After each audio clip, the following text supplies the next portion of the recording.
আসসালামু আলাইকুম রহমতুল্লাহি ওবরকাতুহু।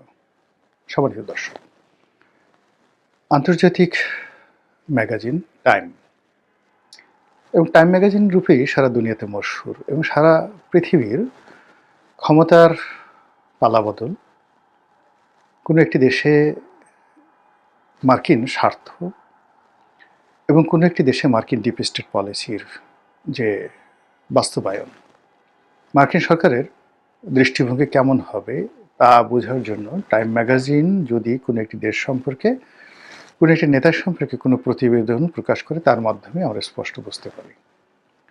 তো সেই দিক থেকে টাইম ম্যাগাজিনে জনাব তারেক রহমান সাহেবের একটি সাক্ষাৎকার প্রকাশিত হয়েছে এবং এই সাক্ষাৎকারের পর সারা বাংলাদেশে তোলপাড় চলছে এবং এখন আমাদের দেশে যা হয় প্রায় সব মিডিয়াতেই তারেক বন্দনা তুঙ্গে, সব মিডিয়াতেই জামাত বন্দনা তুঙ্গে, আর সবাই শেখ হাসিনাকে ফ্যাসিবাদী বানানোর জন্য যে উল্লম্ফন সেটা করে গেছে। আর এই যে নতজানু পররাষ্ট্রনীতি, নতজানু রাষ্ট্রনীতি, নতজানু রাজনীতি এবং একই সঙ্গে নতজানু সাংবাদিকতার কারণে আমরা কেউ বাস্তব অবস্থা বুঝতে পারছি না।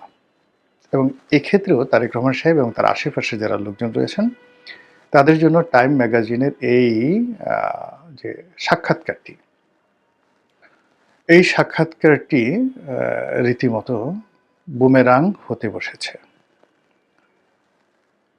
এবং আমি এটার চুলচেরা নিরপেক্ষ বিশ্লেষণ করার চেষ্টা করব, যেটা আমি বুঝেছি।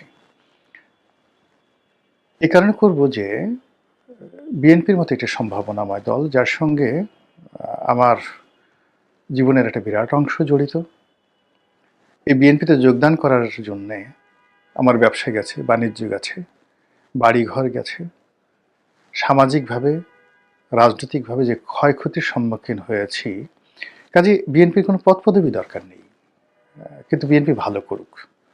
এবং বিএনপি যদি ভালো করে তাহলেই এই যে আমার আওয়ামী লীগ দ্বারা যে আমি ক্ষতিগ্রস্ত হয়েছি সেটা কিছুটা হলে শান্তি পাবো। কিন্তু বিএনপি যদি ফেল করে তাহলে তো আমার সব কুল গেল, একুলো গেল ওকুলো গেল।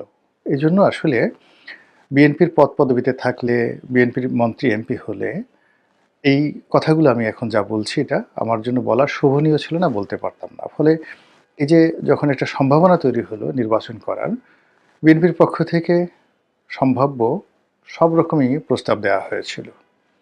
যেখানে আমি চাইবো সেখানে হয়তো নির্বাচন আমি করতে পারতাম, ফরিদপুরে করতে পারতাম, ঢাকা শহরে করতে পারতাম, গলাচিপাতে করতে পারতাম।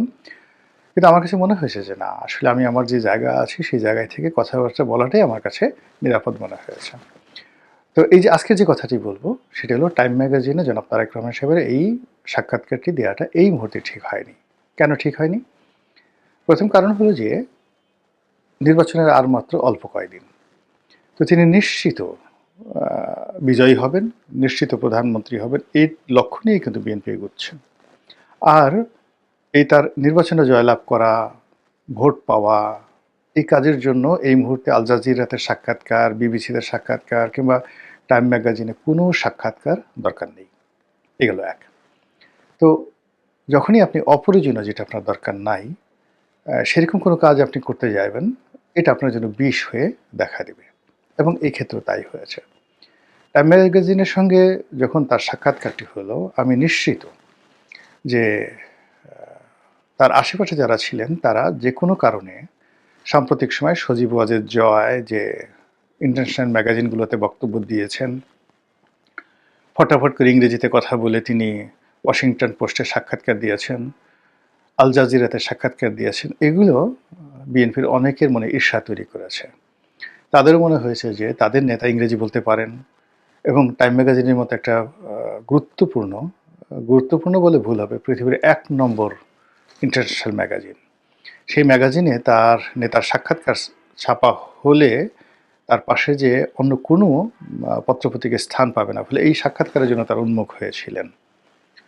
কিন্তু এই সাক্ষাৎকারটা নেওয়ার সময়টিতে যে ঘটনাগুলো ঘটানো হয়েছে সেটি হলো, এখানে ৩,০০০ শব্দের যে প্রতিবেদন প্রকাশ করা হয়েছে, অসংখ্য ভালো কথা বলা হয়েছে, কিন্তু সেই ভালো কথাগুলো আসছে না।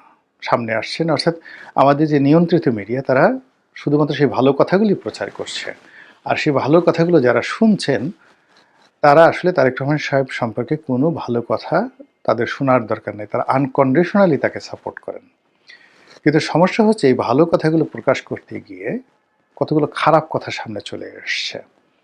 এখন সেই খারাপ কথাগুলো কিন্তু বাংলাদেশের বহু লোক আড়ালে আবডালে বলেন, বা মঞ্চে যারা সাহসী তারা মঞ্চে বলেন। কিন্তু টাইম ম্যাগাজিন যখন এই কথাগুলো বলল, বাংলাদেশের সকল মানুষ একত্রে বসে 18 কোটি মানুষ যদি সমস্বরে খাম্বা তারেক, খাম্বা তারেক, খাম্বা তারেক এইভাবে মানে 100 বছর আপনার শুধু স্লোগান তুলে, এটা জনাব তারেক রহমান সাহেবের জন্য যতটা না বিরক্তিকর, ক্ষতিকর, তার চাইতে এই যে টাইম ম্যাগাজিনে শুধুমাত্র একটা শব্দ লিখে দিয়েছে, খাম্বা তারেক, এটা দুনিয়াব্যাপী এটা রেকর্ড তৈরি হয়ে গেল।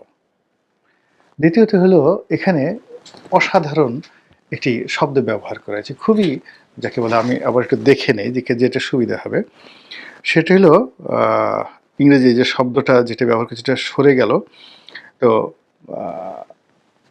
খুবই মানে বাইবেলিক একটা শব্দ, বাইবেলিক একটা শব্দ প্রো দিয়ে আর কি, মানে শব্দটা যেহেতু সচরাচর ব্যবহৃত হয় না, আমি ফোনে সেটা রেখেছিলাম, বাট আমি যেহেতু এখন রেকর্ড করছি সেটা আমার মনে আসছে না। কিন্তু আপনারা বুঝতে পারবেন যে শব্দটা ব্যবহার করা হয়েছে, এই শব্দটি বাইবেলের একটি কাহিনীর প্রেক্ষিতে এই শব্দটি, যে ওই শব্দ দিয়ে একটা সন্তান ব্যবহার করা হয়েছে। তো তারেক রহমানের ক্ষেত্রে ব্যবহার করা হয়েছে যে তারেক রহমান ওইরকম একজন সন্তান। এখন সেই শব্দটার অর্থ কি ইংরেজিতে এবং বাইবেলিক শব্দ খুবই নেতিবাচক।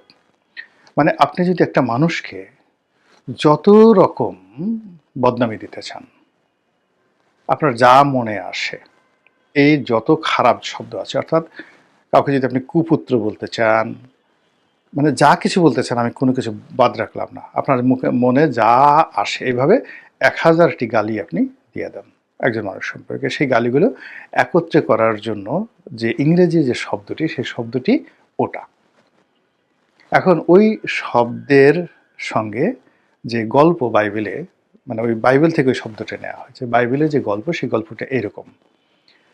একজন পিতা এবং মাতার দুটো সন্তান ছিল। বড় সন্তানটি বড়ই বদমাইশ, এবং এত বদমাইশ যে মানে কুলাঙ্গার যাকে বলা হয়, এবং তার কারণে পিতৃগৃহে পিতার সংসারে রীতিমতো জাহান্নাম শুরু হয়ে গেছে। সে পিতার সহায় সম্পত্তি লুট করে, এরকম কাজকর্ম করে পিতার যে সম্মান সেটা হানি হয়। এরপরে আশেপাশ থেকে সে আরও চাঁদাবাজি করে, টাকা কালেকশন করে, জোর জবরদস্তি করে, এবং সেই সকল দায় দায়িত্ব তার পিতামাতার উপর ওঠে। এবং একটা সময় সে একেবারে তার পিতাকে ফতুর বানিয়ে দিয়ে চলে যায় অন্যদেশে। এরপর সে চলে যাওয়ার পরে তার পিতামাতা ভীষণ রকম দুর্ভোগ দুর্দশায় পড়ে। একসময় পিতা মারা